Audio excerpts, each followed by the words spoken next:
चलिए जानते हैं आज की देश और दुनिया की सिलेक्टेड काम की और महत्वपूर्ण 50 बड़ी खबरों को मात्र 10 मिनट में। पर अभी तक आपने वीडियो को लाइक नहीं किया है तो वीडियो को लाइक कर दे। आज यानी 1 फरवरी को लोकसभा में आम बजट पेश होने जा रहा है। वित्त मंत्री निर्मला सीतारमण ने कई बड़े ऐलान करेंगी। साथ ही देश की अर्थव्यवस्था को लेकर भी कई बड़े बदलाव होंगे, जिसमें LPG के दाम, मिनी ट्रांसफार्मर को लेकर खास नियम में बदलाव होने के साथ ही फास्ट टैग पेमेंट में भी खास बदलाव देखने को मिल सकता है। इस बदलाव का आम जनता पर सीधा असर पड़ेगा।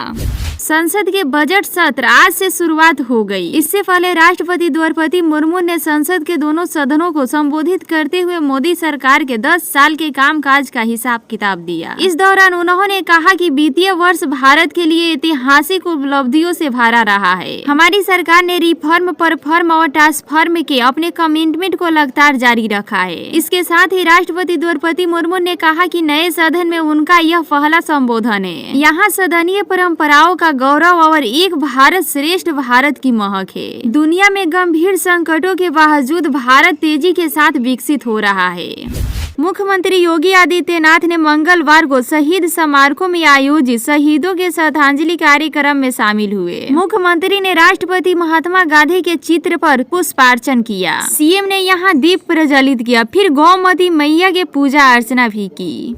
बुधवार को भारत जोड़ो न्याय यात्रा के दौरान राहुल गांधी की कार का निशाना बनाए जाने की घटना सामने आई थी। ऐसे दावे किए गए कि बिहार बंगाल के सीमा के पास संदिग्ध पथराव में राहुल गांधी की कार का शीशा टूट गया। हालांकि अब कांग्रेस पार्टी ने इस पूरे प्रकरण का खुलासा किया है। बिहार में एक बार फिर क्रेडिट लेने की होड़ मच गई है। एक तरफ CM नीतीश कुमार महागठबंधन से अलग हुए तो तेजस्वी यादव क्रेडिट लेने लगे, तो वहीं दूसरी ओर बिहार में राहुल गांधी ने भी मौका नहीं छोड़ा। भारत जोड़ो न्याय यात्रा के तहत बिहार पहुंचे राहुल गांधी ने यह कह दिया कि उन्हें और RJD ने नीतीश कुमार पर दबाव डालकर जाति आधारित सर्व कराया। राहुल गांधी के इस बयान पर बुधवार को ललन सिंह ने X पर बयान जारी करते हुए जवाब दिया। ललन सिंह ने X पर लिखा कि राहुल गांधी जी, आपने कहा है कि आपके दबाव में बिहार में जातीय आधारित गणना कराई गई। इतना बड़ा असत्य हो ही नहीं सकता। शायद आपको पता नहीं है कि नीतीश कुमार जी कभी किसी के दबाव में आकर काम नहीं करते हैं। हाल के सप्ताह ने मंडच में हनुमान ध्वज लहराया था और इसके बाद प्रशासन ने इसे हटा दिया था। मामले को लेकर BJP और JDS ने राज्य भर में प्रदर्शन किया था।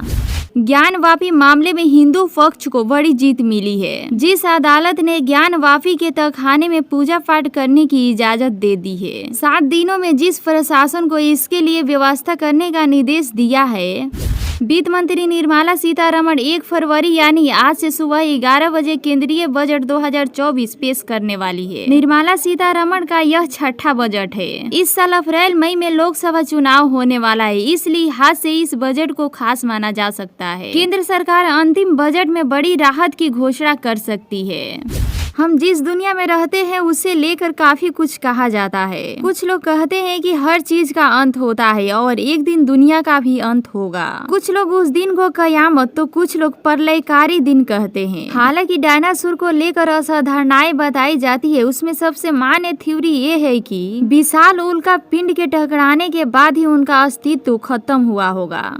लोकसभा चुनाव से पहले दल बदल का सिलसिला जारी है। राजनीतिक पार्टियां अपना कुनबा बढ़ाने में लगी है। इसी क्रम में खबर बसपा से सामने आ रही है। यूपी की लालगंज सीट से बसपा सांसद संगीता आजाद ने CM योगी आदित्यनाथ से मुलाकात की है। राज्यसभा में 15 राज्य में 56 सीटों के लिए चुनाव होने वाला है। इसके लिए चुनाव आयोग ने शेड्यूल जारी कर दिया है, जिसके मुताबिक हिमाचल प्रदेश में 1 सीट पर भी वर्तमान सदस्य का कार्यकाल खत्म हो रहा है और उस पर भी चुनाव होगा। ऐसी संभावना जताई जा रही है कि कांग्रेस हिमाचल प्रदेश में प्रियंका गांधी वाड्रा को भेजने की तैयारी कर रही है। संसद में बजट सत्र आज आगाज हो गई है। राष्ट्रपति के अभिभाषण के साथ ही बजट सत्र की शुरुआत हो गई। वित्त मंत्री निर्मला सीतारमण मोदी सरकार को 2.0 का अंतिम बजट संसद में पेश करेंगी। संसद का यह बजट सत्र मोदी सरकार की 2.0 का अंतिम बजट भी होगा और इससे पहले प्रधानमंत्री मोदी आक्रामक अंदाज में नजर आए। लोकसभा चुनाव से पहले राहुल गांधी की भारत जोड़ो न्याय यात्रा फिर से पश्चिम बंगाल पहुंची है। ममता बनर्जी ने इस बीच कांग्रेस पर तंज किया है। ममता ने कहा है कि इनके पास एक विधायक तो है नहीं, हम उन्हें 2 लोकसभा सीटें दे रहे थे। ममता बनर्जी ने फिर से दोहराया कि तृणमूल कांग्रेस अकेले ही लोकसभा चुनाव लड़ेगी। ममता बनर्जी ने कहा कि बीजेपी के खिलाफ हम अकेले ही लड़ेंगे। उन्होंने कहा यह केवल टीएमसी ही है जो बीजेपी को हरा सकती है। शराब घोटाले मामले में प्रवर्तन निदेशालय ने दिल्ली के मुख्यमंत्री अरविंद केजरीवाल के एक बार फिर सामान जारी किया है। ईडी ने केजरीवाल को पूछताछ के लिए 5वीं बार सामान भेजा है। इससे पहले भेजे गए ईडी के सामान ने मुख्यमंत्री केजरीवाल ने बदलने की कार्रवाई बता दिया था। स्वयं सहायता समूह से जुड़ी महिलाओं की वार्षिक आय को बढ़ाने और उनका जीवन स्तर सुधारने के निर्देश में प्रस्ताव राज्य सरकार ने अगले 3 वर्षों में 18.47 लाख ग्रामीण महिलाओं को लखपति बनाने का लक्ष्य निर्धारित किया है।